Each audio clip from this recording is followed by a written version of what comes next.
It is with great pleasure that I would like to introduce you to Professor Sue Turnbull.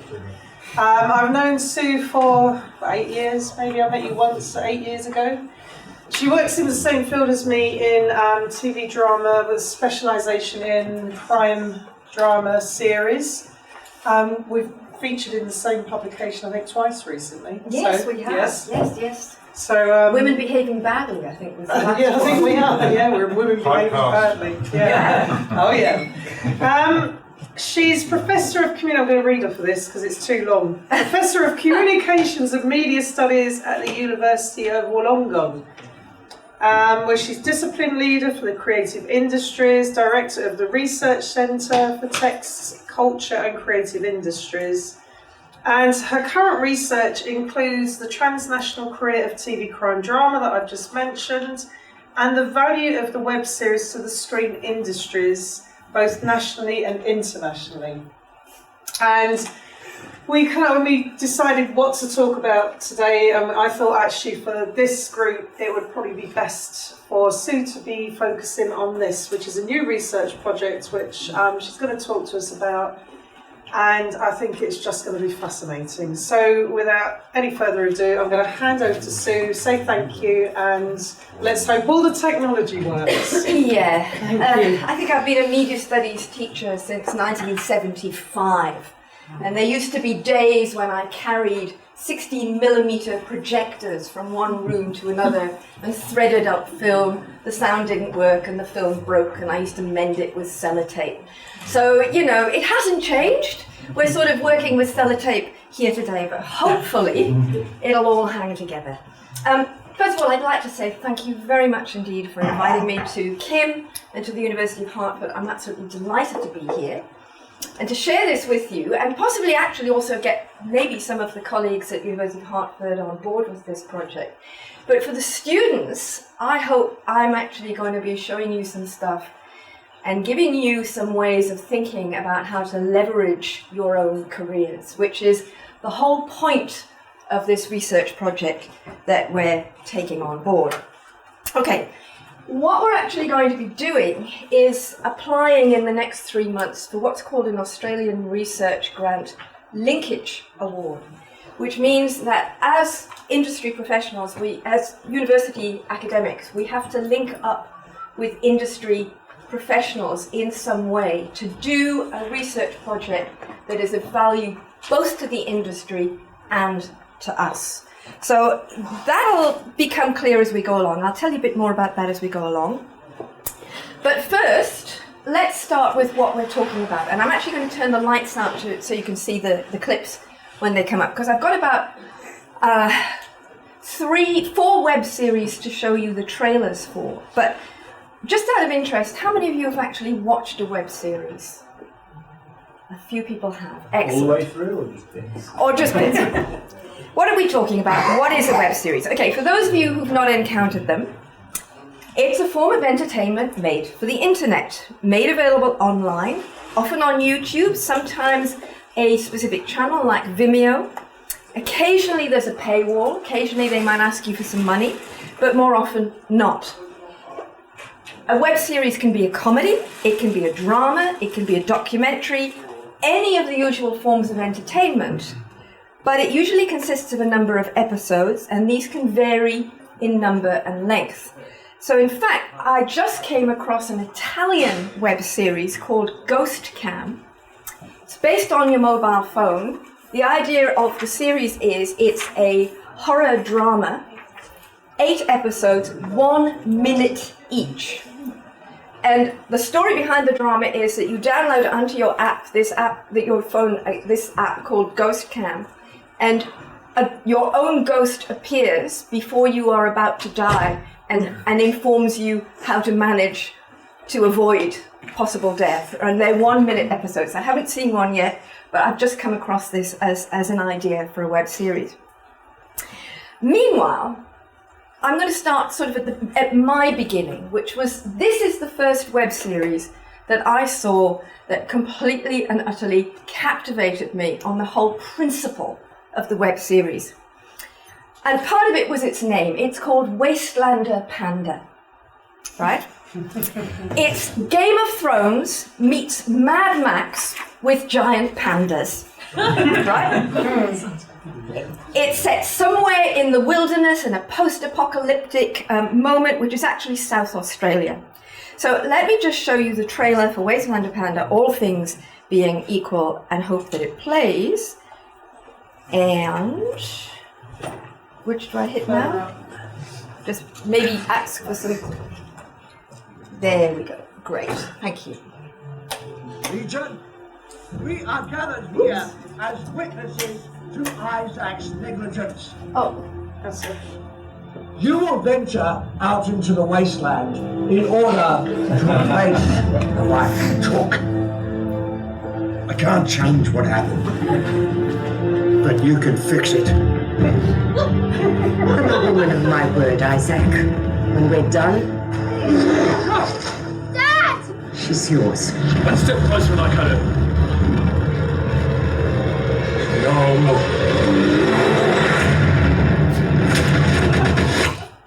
Find him! We will sell him to the worst of the worst. To the most abusive slavers we've ever known. Look, I might have a plan, but if I help you, you help me. You may outnumber us, Varric, but we will overpower you. Do whatever you want to me, but you let her go.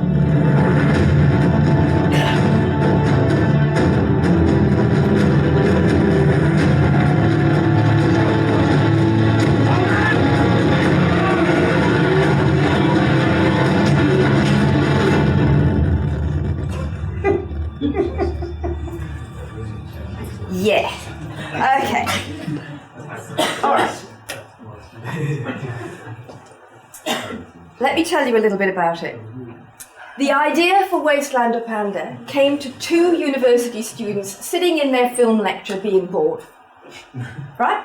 They kind of came up with the silliest idea they could think of for a film. And Wasteland Panda was the result.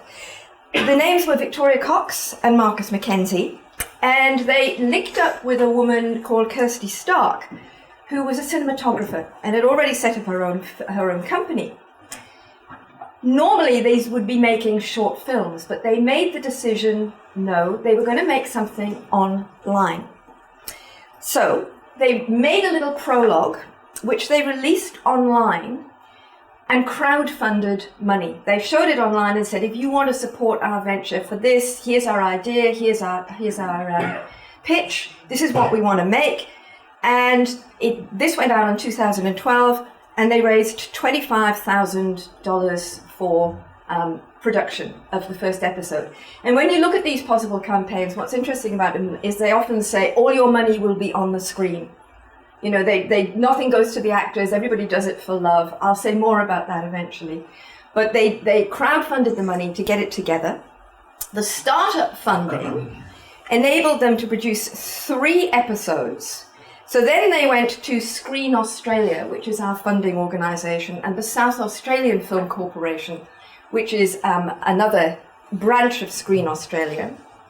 And then they were approached, after these 3 episodes were actually produced, by Mad Men, who said, we'd like you to help, we'd like to give you a little bit of money to develop these into a 6-part linear narrative, 6 episodes, 10 minutes each. So they then got it, and they start going to web festivals. They start going to these organisations and showing what they've got, and they start winning prizes. At which point they go to the Australian Broadcasting Corporation, who say to them, we'd like it. We'd like to show it on iView, which is our digital access on demand station, but we want to revoice it and reshoot it. Right? So the ABC actually gets it from them. Meanwhile, of course, the original series is playing everywhere. It's doing extremely well. And in June 2015, they release a DVD of the 6-part series, which I have, accompanied by a graphic novel, which I have. So there's a number of little things I want to just draw out of this before I go on to the next one. The first is that we've got a creative team coming out of university in screen studies, wanting to make their own material, and where once this might have been short film, here we see them embracing an online environment and an episodic format. Secondly, although they start off with crowdfunding and a possible campaign, they use this to leverage funds for their production from established screen funding bodies, and eventually make their way onto the public service broadcaster in Australia. And the reason why the ABC and iView are interested in web series is because the ABC in Australia is the public service broadcaster. There are two. There's the SBS, which is a special broadcasting service, which is designed to cater to the multicultural community. So there are actually two public service stations. But the ABC, I don't know what your BBC is like here. I think it's very different now from when I was growing up in the north of England. But the ABC has two main viewerships, and they are children and people over 50, right? And virtually nobody else watches the ABC. So they say we've got them from the cradle and we've got them towards the grave, but nothing in the middle. So the iView, what's happening is they're interested in these web series that have already built an audience, and that audience is precisely the demographic that they are not reaching and which they need to reach to fulfill their mandate as a public broadcaster. So ABC iView are actually going to be the industry partners on our linkage grant, and I'll say more about that a little bit later. So the last thing I wanted to say, just drawing out from that, was that they then move on to a multi-platform mode of delivery, including DVD and a graphic novel. Okay, I'm now going to come to my second case study, which is the Catering Show. Kate McCartney and Kate McLennan and McCartney. I just watched the Beatles film yesterday. Sorry, I just can't resist it.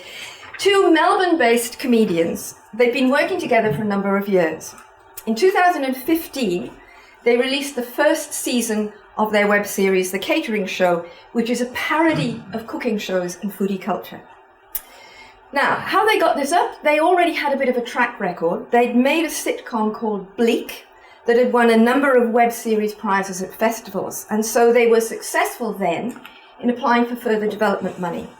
So the series was funded by Screen Australia's multi-platform fund and had an estimated budget of around $200,000 for its 6 episodes.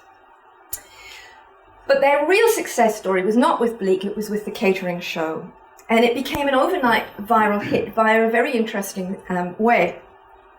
A technology magazine called Gizmodo published an article citing one of the episodes in which the Kates try out a Thermomix, which is a very expensive $2,000 piece of German equipment, right? And one of them is the cook, the one on the right, and the one on the left is not the cook.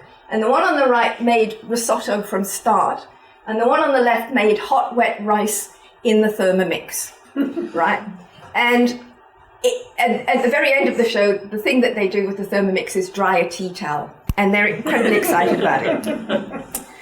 The article that this mentioned them was mentioned 10,000 times in Facebook and triggered an immediate surge of interest in the series, and it was even actually mentioned in the Australian Parliament. I don't know how or why, but somebody mentioned that we were talking about technology. Okay, let me show you the trailer for The Catering Show, All Being Well. Here we go. I'm Kate McCartney. And I'm Kate McLennan. We're women. Welcome to The Catering Show.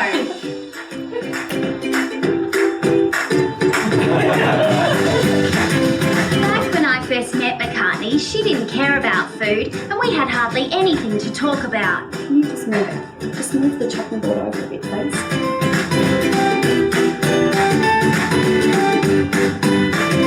But all that changed when McCartney was diagnosed with a terminal illness.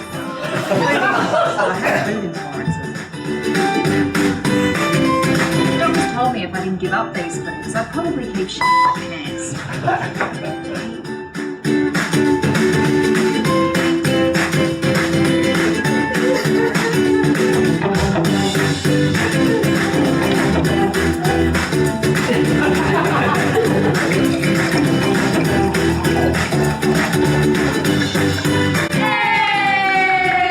The tea towel moment. That's very good. That's delicious. We like that.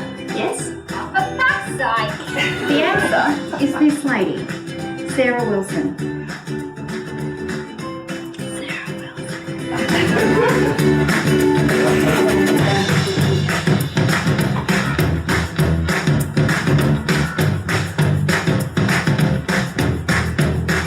We're going to make a stuffing with rice, cranberries, oranges and some herbs, which doesn't sound like it's going to work.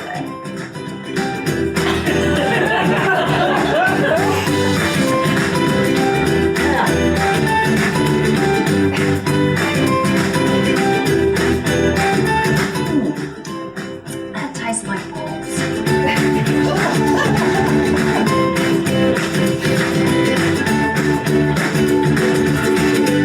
It's just a funny little joke about food culture. Is it? Yes.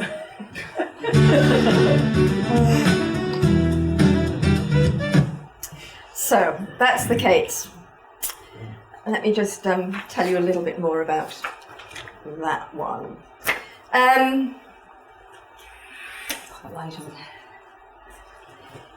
Within a month of its release, the first season of the Catering Show reached 3 million views on YouTube. And after a short hiatus, the two women both had babies, the creators signed a deal with ABC iView for their second season.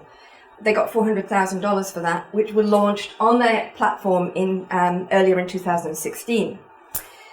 Within a month of its release, they put it onto iView, it became iView's most watched original series, with more than 1 million views, which doesn't sound like a lot, but you've got to realise that in Australia the population is 25 million, so 1 in 25 people had actually watched it. Sometimes then, maybe it's the same person watching it multiple times, but anyway. The series has recently played, they've now transitioned to mainstream ABC television on a Wednesday night, which is the comedy slot, which reaches a much broader audience. So they've actually now gravitated towards the mainstream. Okay, so having just shown you a couple examples, let me just tell you where this project is headed. We've determined on an overarching research question, which is what is the value of the web series to the creative screen industries in Australia and elsewhere? Because we're not just interested in Australia, we're interested in other countries. And there are currently about 18 different web festivals across the world. And there's one in Sicily, there's one just started up in Hamburg, there's an original one in Berlin, there's one in Toronto, and next week I'm going to Marseille to be a judge at the Marseilles Web Fest. They're spreading like topsy all over the place. Okay, so this is a little bit for the researchers in the room, and we've just to tell you who we've got on our team, and that is we've got Distinguished Professor Stuart Cunningham from QUT, whose research is on YouTube and the monetization of YouTube. So he's come on board as part of the team to look at the way in which these series can be monetized, are being monetized, and how they fit into the economy of YouTube. Another member of the team is a former student of mine, Dr. Steiner Ellingson, who actually made a web series for his PhD, a documentary series, which won the documentary section of the Los Angeles Web Festival. And Steiner is now director of the Melbourne Web Festival, which began in 2013, and has just got back from the Korean Web Festival where he's been talking.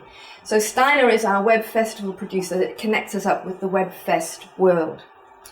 Another colleague at Wollongong is Dr. Nicola Evans, whose particular interest is in gender issues in the screen industries, and I'll come to that question a little bit later.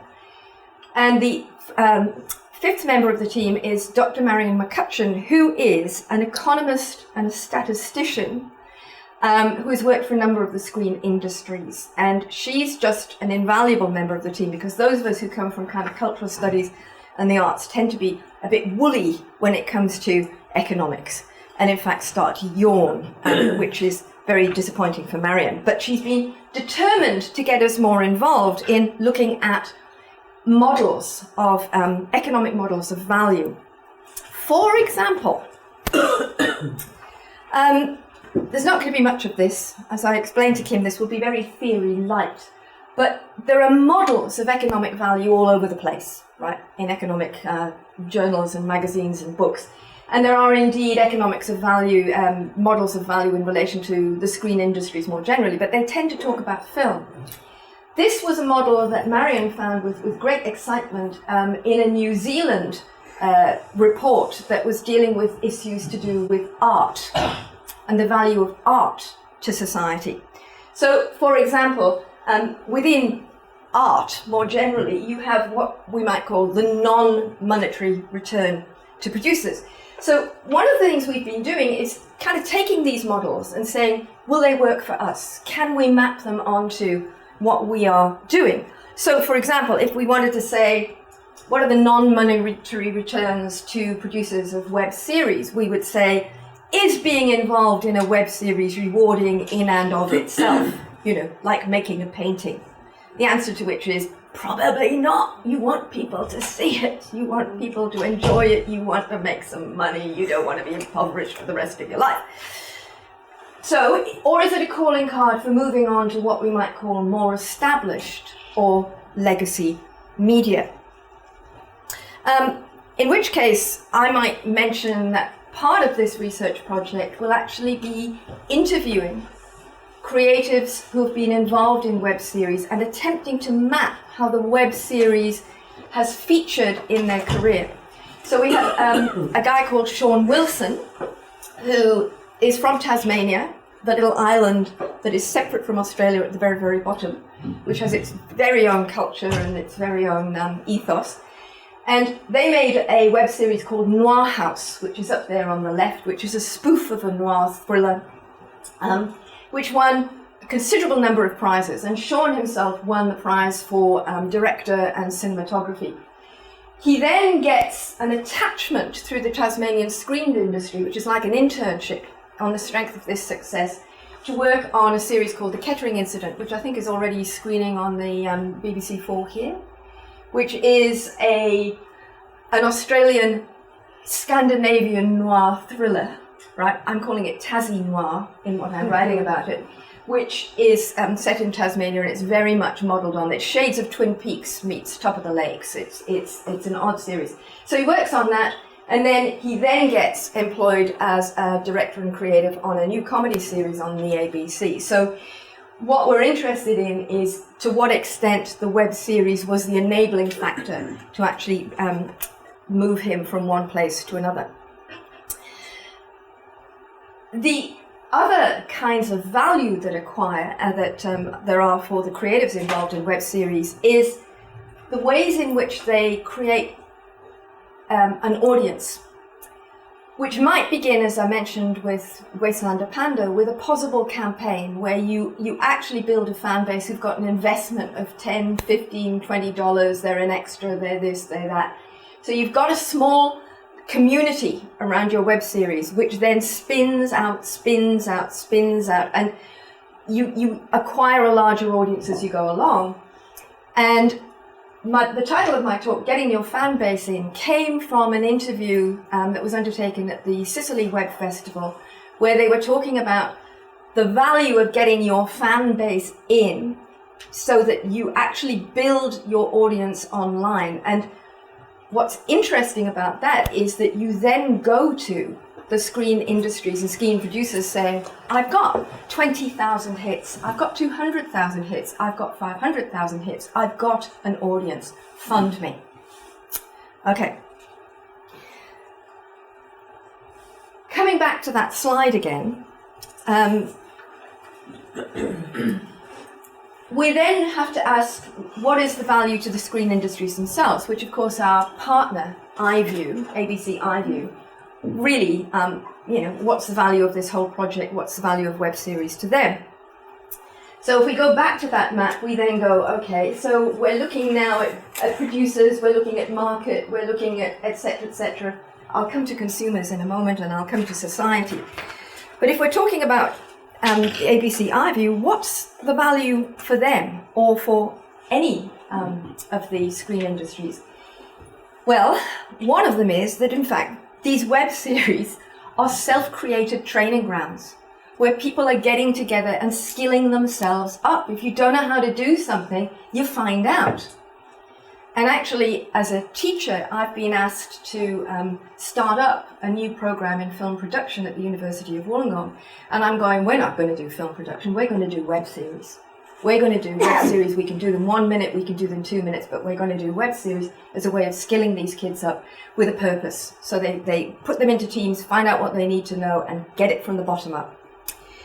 So there's that. There's the fact that what web series are doing, and we can see that what's happening as people move on, is that it's constituting a talent pool for the industry. At the Melbourne Web Festival, which happened in July, the ABC were there, Screen Australia were there. There was a lot of people in there looking at the talent, right? Looking at what was going on. The web series as a source of ideas and new content. We also had a pitching competition at the Melbourne Web Fest, which had ABC iView, which had Screen Australia, which had digital content producers. And there were 100 entries, shortlisted down to 8, that pitched live in front of an audience with like a 3-minute, they only had a very, very small amount of time. And the one that won was called Viking Mama. And it was about a mother who was also a Viking, and it was about getting her kids to school and all the rest of it. And it was an amazing performance. So and she got picked up, but the runners-up also got picked up, and the head of comedy at the ABC, Rick Kowalski, was sitting there going, "I'm just astonished by the range of talent."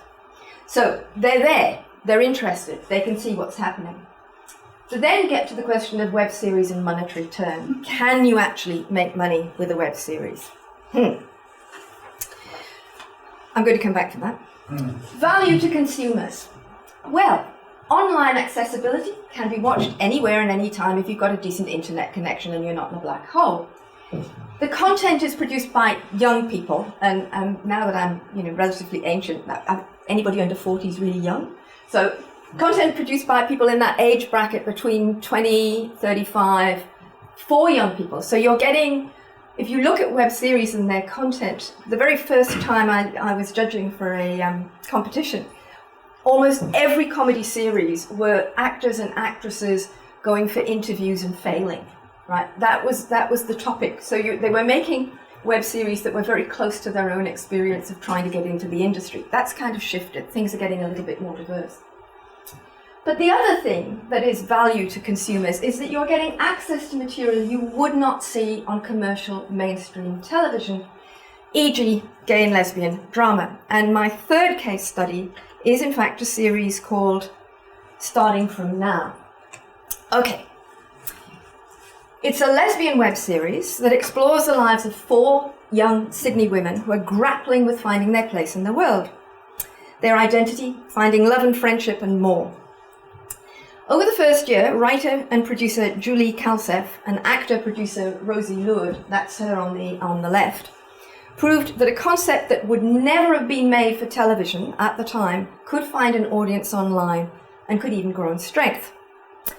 The series amassed 25 million viewers worldwide, and their channel had 20,000 subscribers, right? So they established an extraordinary global fan base. But in the end, in fact, it wasn't enough to make producing Series 6 attractive to the producers. They said, we could make the series, but we can't make enough money to support all of us that are working on it in the way it's not actually being monetized adequately. But what has happened is that the creators have been noticed, and in fact, establishing their fan base, this extraordinary fan base, has been part of that. And I'll tell you a little bit about what's happened to them subsequently. But let's have just a little look at Starting From Now, give you a sense of what it's like.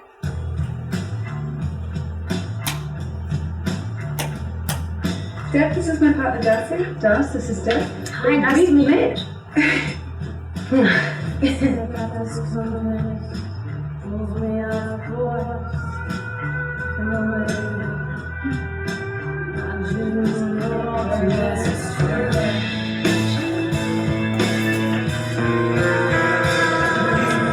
I'm Emily, the office manager. This is great. I like it.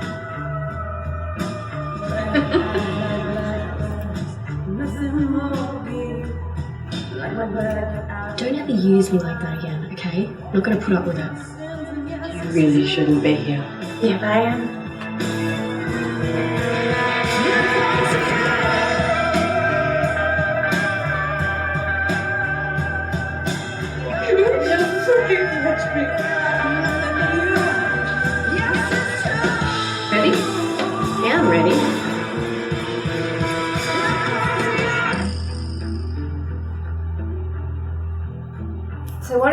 look at is how many web festivals it's won in.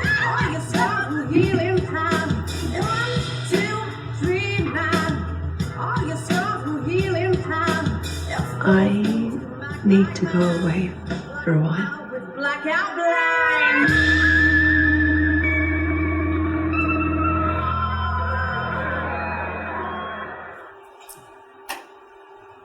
Okay, as I mentioned earlier, one of the aspects of our study is an attention to gender issues. And one of the questions we're asking is it easier for women to get into the screen and creative industries via the web series route?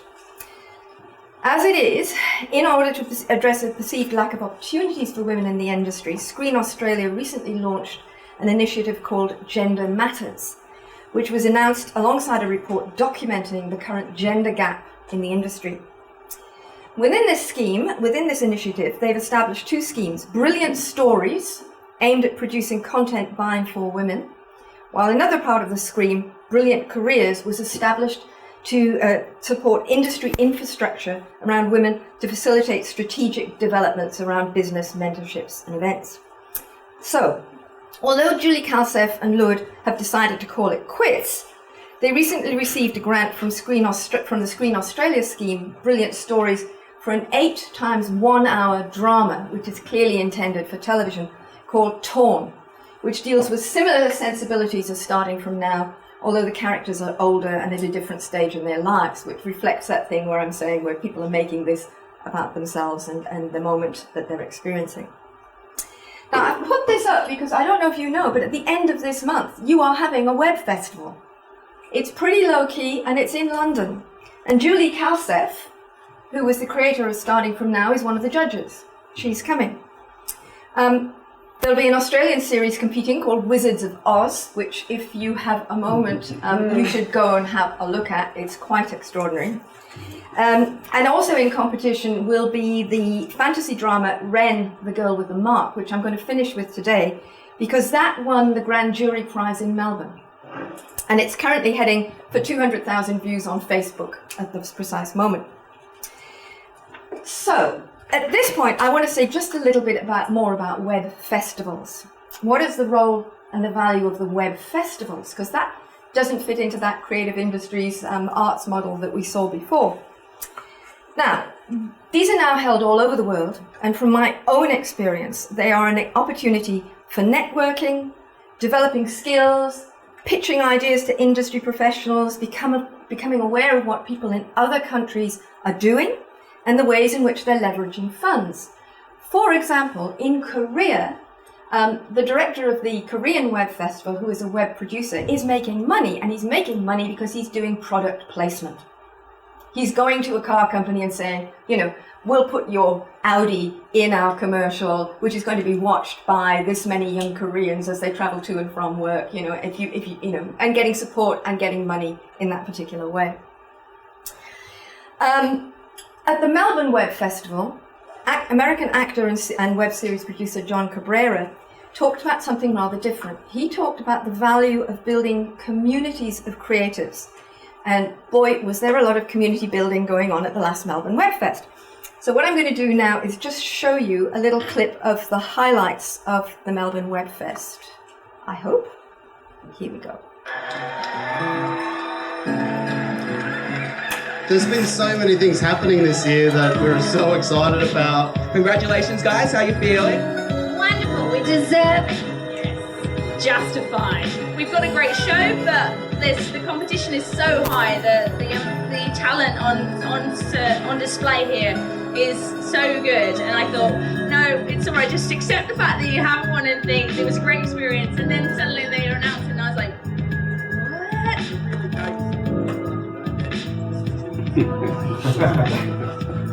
Little height difference there. Just wanted to say, it's not every day that you're told you're the best in the world at something, and quite clearly today has Broden been awarded Best Comedy Song, including me, but me separately on my own was awarded Best Actor in the World. It's so inspiring to have the heads of content from Stan ABC Ivy here, it's really promising that they're looking for new content from creators like us. Your content isn't where you make your money, it's your community. And if you're thinking about trying to be profitable in a new entertainment industry, you should be thinking about how to create a community just as much as thinking about how to create a story.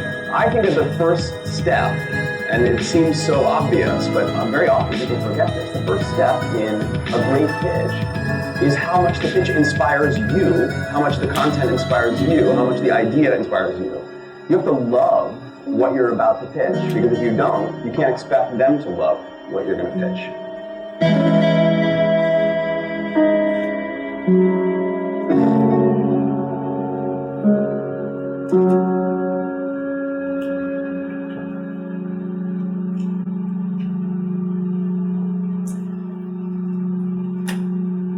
Okay, so there you go.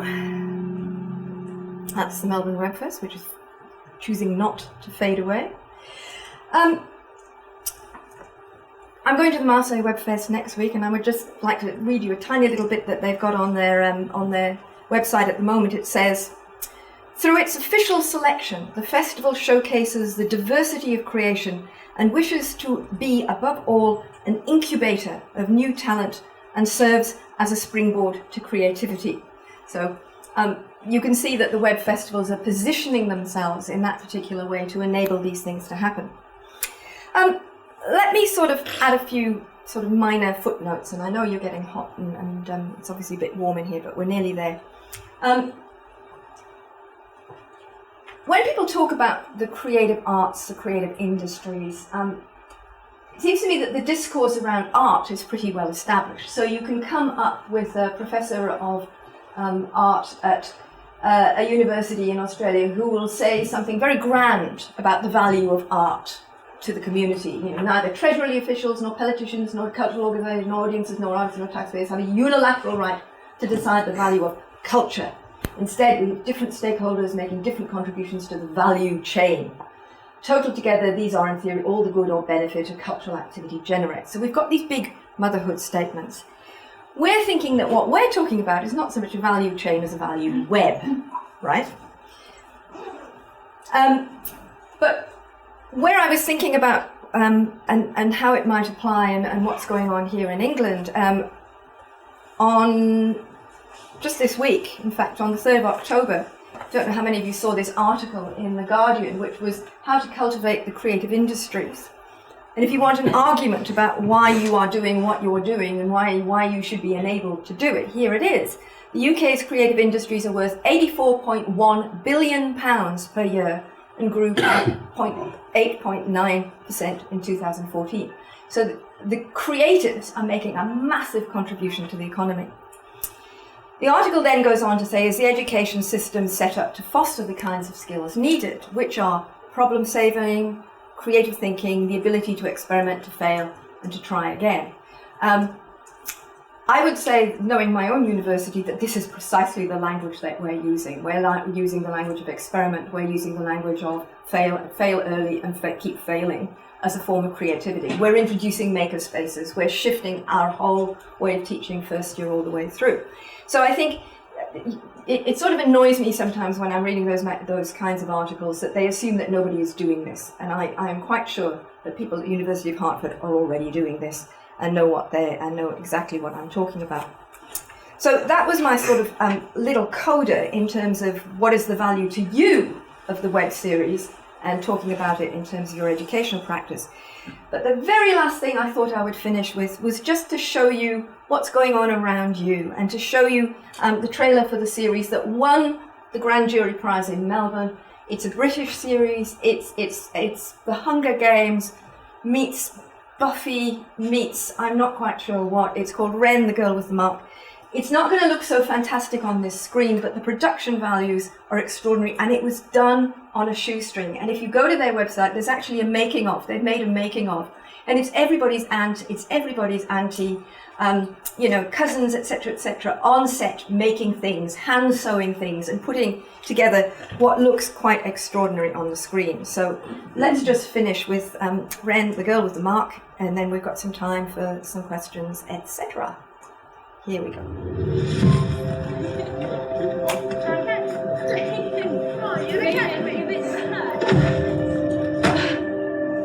Can't protect us. Why don't you like them? You don't know them as I do. I know they saved us from the marked ones, There's only one reason why they've been in Limbo. but no one here has ever seen a marked one. Who are you? Tell him! A Mari spirit. It's found a new vessel. Unmarked. What have you done, Ren? You won't go away, will you, Ren? I can't leave. My family needs me. All the people you know will think you're evil, dangerous. They will hunt you down. Anyone caught harboring a mark will be punished. Anyone caught helping a mark will be punished. Anyone caught in support of a mark will be punished.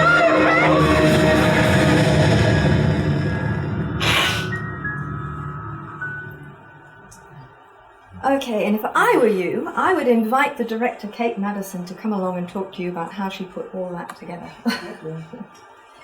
She was in Wollongong, and she was absolutely delightful, and she's now travelling the world with her series, and you actually saw her on that best of clip.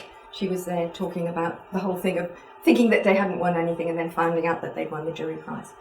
So that's where I leave it open to you for questions or comments, or yay, got one right there. Just wondered if you could see in the web series Be Here Nowish. The which? Be Here Nowish, which is written and starred in by Natalia Light, or Natalia Late. So she went on to direct Bear, which is B-A-R-E. I was at the UK premiere of that at Flair at the BFI. Yep. So she got funding to make Yep. Bear. It was a bit of a controversial film. I actually really loved it, but it's like Marmite, so lots of people are really sympathetic to it. So she got the funding to make Bear off the back of developing Be Here Nowish. So I actually didn't know her series, so I saw the film first, then I went to go and read it from her. So her structure is she puts the first series on for free. I think now actually Vice Magazine, I think they embed it, and then you've got to pay to watch it on video afterwards. Yeah. But I was so enthralled by the first series, I ended up paying to watch it on video afterwards. But I actually preferred it to the film. To the film. But you should check it out. So it's Be Here Nowish, and it's set in LA, so it's very funny. Okay, I recognise the name, yay. Do you find that certain genres do better in the web series format? I actually find that nationally there's a difference. Canada does sci-fi more than anybody else. The Canadians do sci-fi, and for a while there the Australians just seemed to do comedy.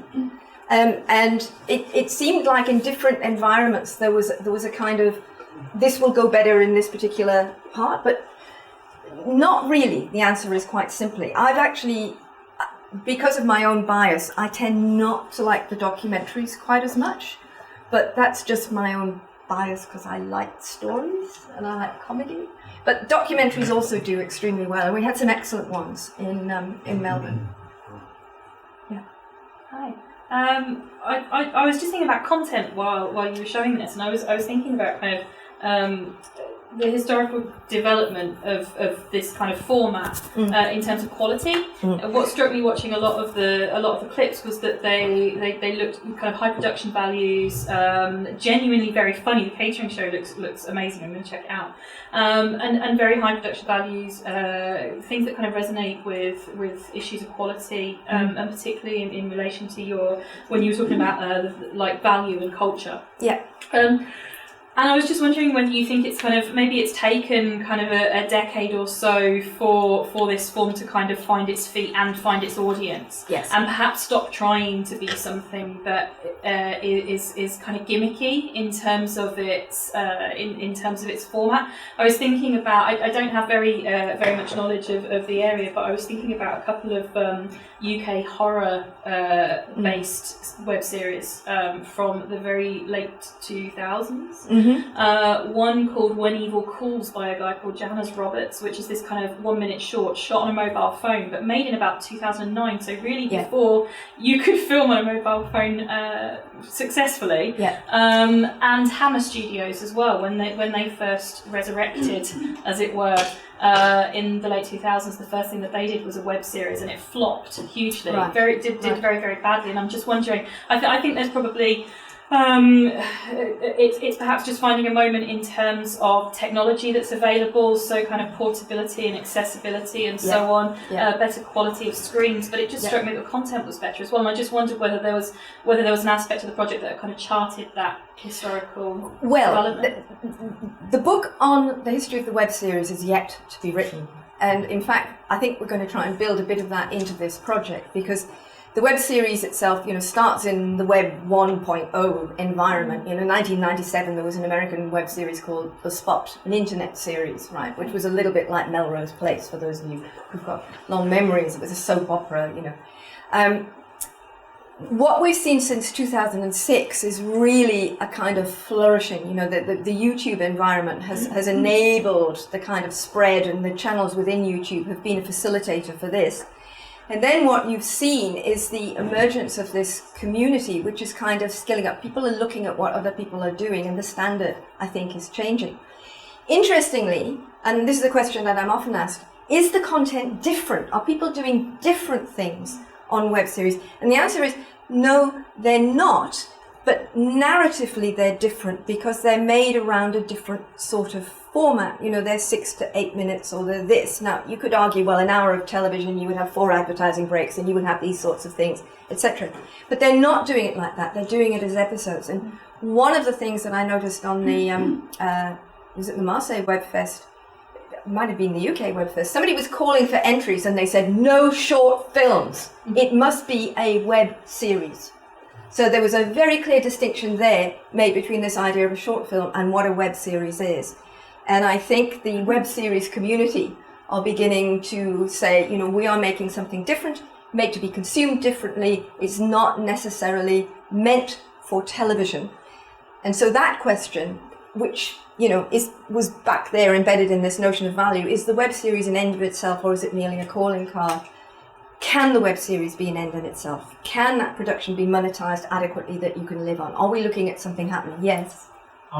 This kind of branches off with the same question, but also from an earlier point you made about trying to get women more involved in the industry. Yeah. If women are finding it easier to use web series as a platform, do you think that might be related to the fact that there are so many checks in place for national broadcast studios and stuff, and web series is a place where they can talk about or bring light to issues that would otherwise they would not be able to? I think so. I think so. And it's forming your community and coming up with your ideas and not having to go through the usual gatekeepers. And for one reason or another, that gatekeeping exercise seems to be biased. I mean, there was quite a lot of murmuring at the Melbourne Web Festival. I don't know if you noticed, but the panel for the pitching competition was all male. And there was an immediate reaction on the part of the audience going, it's all very well talking about gender issues, but look at that. Head of comedy's male, Now, in fact, the head of iView digital content is a woman called Sally O'Donoghue, who couldn't be there, and she sent her next in command, who was a male. But it still was not a good look in terms of that gatekeeping function. And the idea that, well, it was interesting on the panel, because we were a panel of judges, half male, half female. And the guys all wanted Wizards of Oz, and the women all wanted the Catering Show, right? There was a quite different taste culture going on in terms of what we actually liked. And, it was a battle in terms of taste. So you can see that kind of gender bias might well be creeping up into what goes onto television. And if the gatekeepers are male, what are they choosing? They're choosing Wizards of Oz, not the Catering Show, except the Catering Show got there. That's right. Interesting this issue of monetisation. You quoted, we could make consider we can't make enough money to support us all. To support us all, yeah, that's right. right. Started from now. I mean, this sort of echoes what I hear from micro-budget filmmakers. Well, yes. We could do it again, but we can't. We can't afford to. We can't call in the favours. Yes. I mean, is this a diminishing problem? Is this? Well, Stuart, my wonderful colleague on this project, is looking at the way in which YouTube is starting to return money to people who get more than 1 million hits, etc., etc. But is that money enough to fund a writer, a producer, the camera, the sound, the this, the that, the other, and Rosie was saying, no, it's not. We need additional, we need seeding money. We need funding coming in. We can't raise it all on possible. So I think we're probably hitting a moment where, web series producers either have to get other forms of funding or they need to be monetized in different kinds of ways. So it is an issue. I noticed that Ofcom in the UK is stamping down on product placement. It has to be declared. It's advertising. Right. And it can't just be slipped in. Yeah. So that's another obvious form of monetization which is going to become harder. Well, indeed it is. Indeed it is. And if you've got a web series that you want to get up and you're in Korea, you're going to go product placement without any problem whatsoever. But, the public service remit. So, for example, the Catering Show has probably sold quite a lot of Thermomixes, which is not the ABC's remit, though, to be honest, they did make a huge amount of fun of the Thermomix. What did they call it? An expensive German. They were very rude about it, But the ABC put it in anyway, so they didn't seem to be worried because clearly the girls didn't actually get money from Thermomix to do it. They spent part of their 200,000 seeding money buying Thermomix, so they could ridicule it on screen. Yeah. Sorry if this is a naive question, but where's the dividing line between a web series and programs commissioned for internet TV like Amazon Prime and Hulu and things? Yeah, that's a good question, and it is one that where do you draw the line? So in our original paper that we wrote, this was a question that was asked because you've got series made for Netflix, but they mirror actually the format of regular television. The web series is a specific shortened form. If you've got an episode that is half an hour long, it is not a web series, right? It's to do with length, it's to do with form. In which case, would you count things like very short form TV shows commissioned by Netflix or Amazon? Or not unless they've been released on the web first. Not unless they've been released on the web. And again, then that becomes an issue to do with the producers and how they were commissioned. And if they're commissioned by a big company like Netflix from the start rather than a startup, then no. The web series is something which is coming from a very non-professional base and then professionalizing as it goes along. Okay. That would be my distinction. Though I think I'm probably going to get hauled over the coals for that one yet. So a simple question: was there any other language in these web series represented there? Yes. In the Melbourne Web Fest, we were looking at French, German. The Melbourne Web Fest has two streams. It has the Australian prizes and then it has the international. So the best comedy was a German comedy.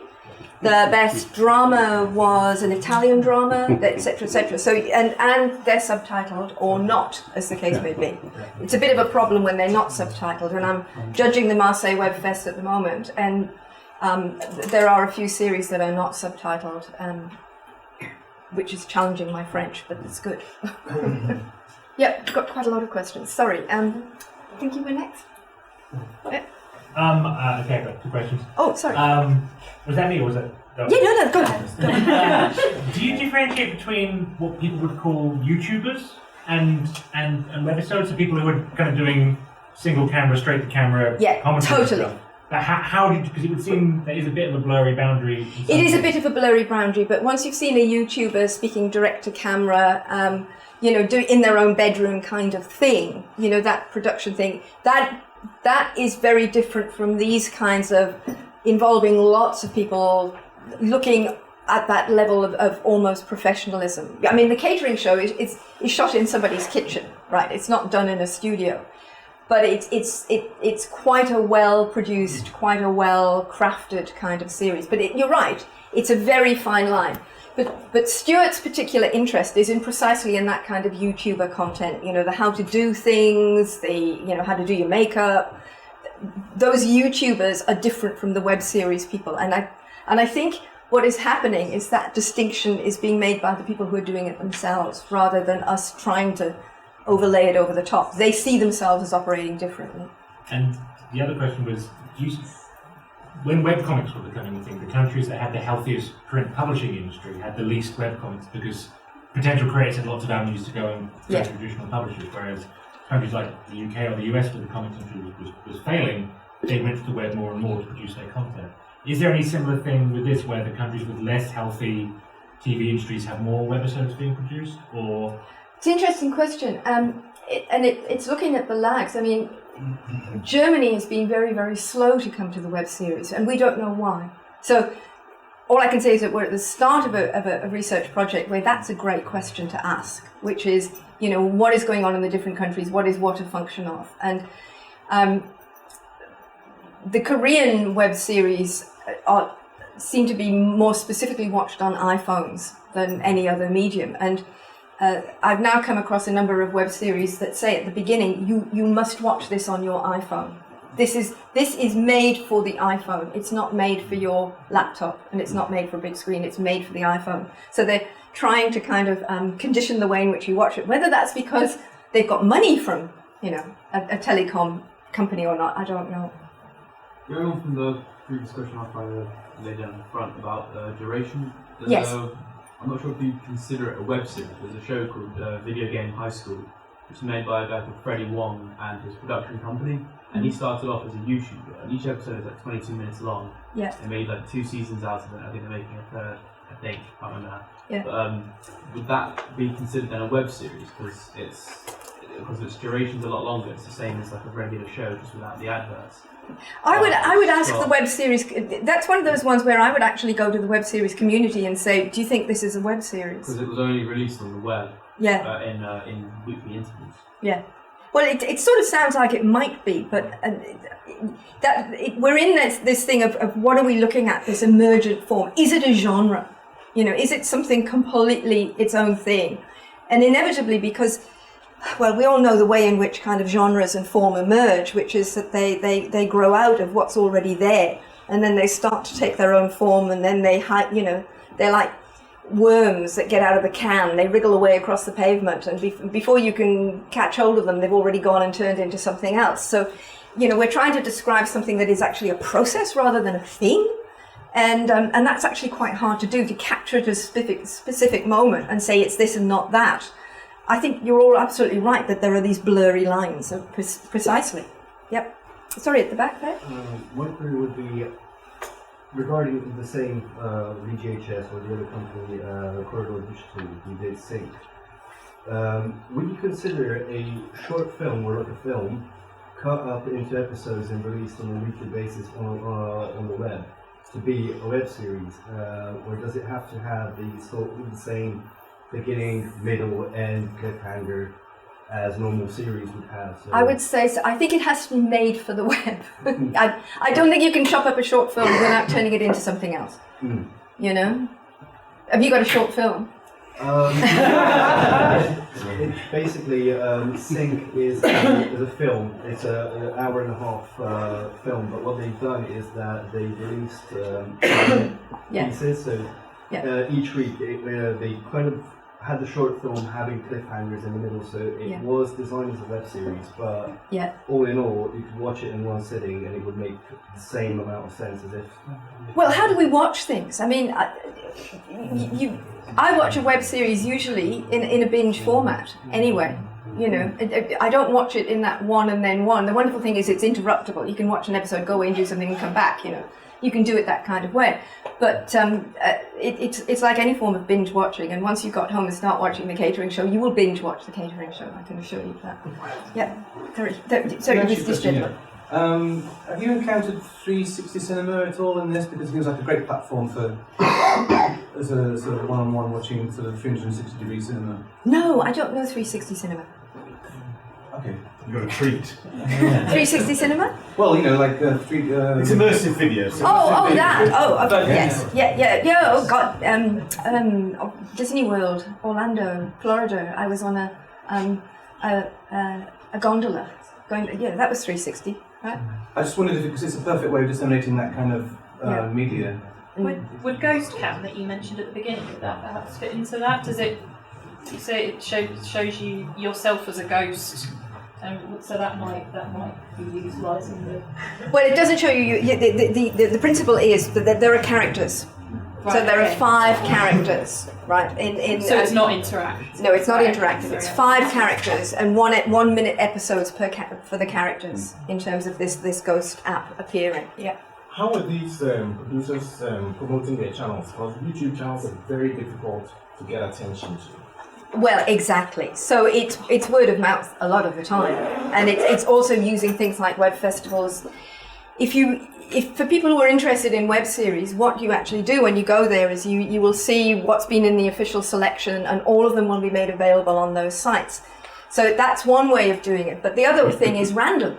It's random. It's about, when I first spoke at a conference about Wasteland Panda, people went, how did you find out about this? And I said, well, through word of mouth. And it sort of travelled that way. And then everybody in the conference was off watching Wasteland Panda going, brilliant, it's very bloody, it's terrible. And they loved it. So it tends to be that. And then, how people pass things on. Have you not seen this?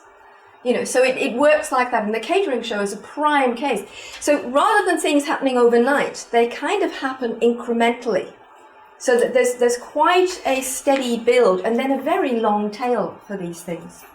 So you're not watching the thing, it's a different mode of publicising. So, you get trailers and trailers and trailers saying so-and-so's starting in 3 weeks' time, 2 weeks' time, 1 week's time. We're starting. With the web series, you go, oh, it's there. I just found it. How long's it been there? And that kind of way. And then when you find one, you sort of snick on. You know what YouTube's algorithms do, they throw you to the next one. So would you advise like AdSense advertising to promote?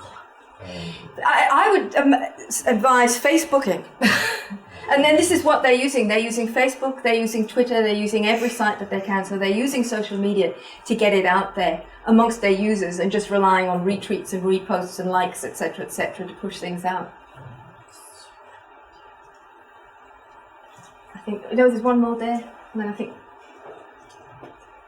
have we run out of cake? A gentleman in the check shirt. No, I have found it. I haven't heard of a case of that Facebook use their algorithm for promote to take the views when it's originally based onto YouTube.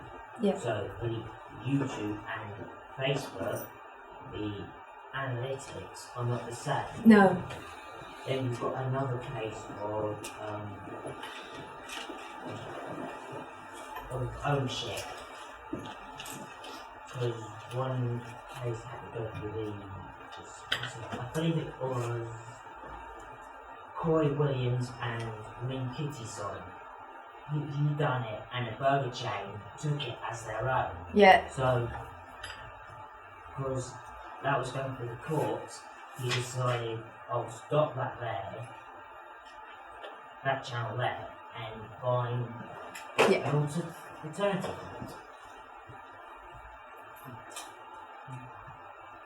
Is there a question there?